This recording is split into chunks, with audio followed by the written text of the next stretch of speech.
ওহ বাবা, কি চেঁচামেচি হচ্ছে চারদিকে, যেন চিংড়ি মাছের হাট বসেছে। এই মরেছে, টিফিন আসছে। কি করি, আমি তো টিফিন কাটিনি। এক কাজ করি, ঘুমানো নাটক করি। হ্যাঁ, কই টিকিট দেখি, টিকিট বার করুন। আপনি আমার কাছে টিকিট চাইছেন স্যার?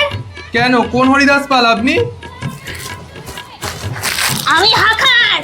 হ্যাঁ, হকারি করছেন আপনি? ঘুমিয়ে ঘুমিয়ে হকারি করছেন? আমি আসছে দেখে আর একটা বিস্কুটের প্যাকেট বার করে হকারি করছি আমি?